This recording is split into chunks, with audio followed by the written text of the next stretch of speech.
A body of mass 1 kg is suspended with the help of two strings making angles as shown in figure. एक body है जिसको कि दो string से कुछ इस तरह से लटकाया जाता है. उस बॉडी का मास जो है 1 kg है. Magnitude of tension T1 and T2 respectively are in newton. तो देखो यहाँ पर तुमको T1 और T2 का वैल्यू बताना है न्यूटन में. तो ये चार ऑप्शंस दिए गए हैं. देखो बॉडी रेस्ट में है, जब भी बॉडी रेस्ट में होता है तो उस पर नेट फोर्स क्या होता है, ज़ीरो. तो नेट फोर्स ज़ीरो यहाँ पर क्या कर सकते हो, अगर तुमको प्रूव करना होता है तो तुम क्या करो, कोई भी दो डायरेक्शंस परपेंडिकुलर डायरेक्शंस में फोर्स को ज़ीरो कर दो. तो उससे ये प्रूव हो जाता है कि नेट फोर्स उस पर ज़ीरो होगा. तो तुमको दो परपेंडिकुलर डायरेक्शन लेना है. देखो एक डायरेक्शन हम एक्स एक्सिस लेते हैं हॉरिजॉन्टल में, और कन्वीनियंटली जो है हम वाई डायरेक्शन को वर्टिकल डायरेक्शन में ले लेते हैं. ठीक है, तो एक्स और वाई डायरेक्शन में तुमको नेट फोर्स को ज़ीरो करना होता है. तो दो परपेंडिकुलर डायरेक्शन में अगर नेट फोर्स ज़ीरो हो गया तो फिर मतलब समझ लो कि वो force in any direction is zero. Let's do that. देखो हम एक्स एक्सिस में पहले फोर्स को ज़ीरो करते हैं.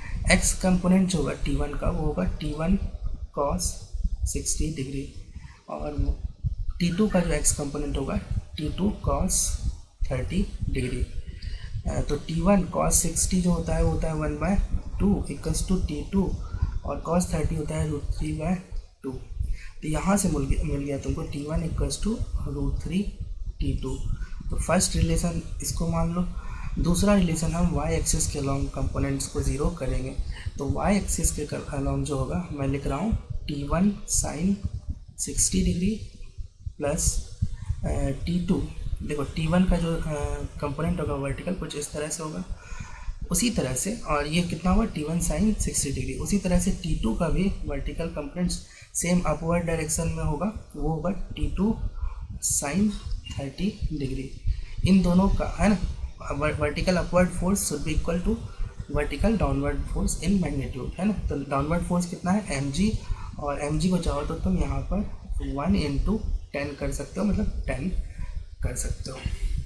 तो अब देखो T1 और sin 60 √3/2 प्लस T2 जो है T2 × sin 30 1/2 इक्वल्स टू 10 हो गया. अब यहाँ पर T1 की जगह T1 को यहाँ से डिलीट कर दो और T1 की जगह रख दो √3 T2. तो √3 × T2, तो ये मिल गया तुमको 3/2 T2 plus T2/2 equals to 10, और यहाँ से हो गया 4/2 मतलब 2 T2 इक्वल्स टू 10. इससे T2 की वैल्यू मिल गई 5 न्यूटन. T2 5 मिल गया, तो फर्स्ट रिलेशन से, फर्स्ट इक्वेशन से T1 कितना हो जाएगा, √3 × 5. तो देखो कौन सा ऑप्शन सही है, 5 × √3 कॉमा सेकेंड है ना, फर्स्ट जो है 5√3 है और दूसरा है 5, है ना. T2 5 और first 5√3. Second option will be the correct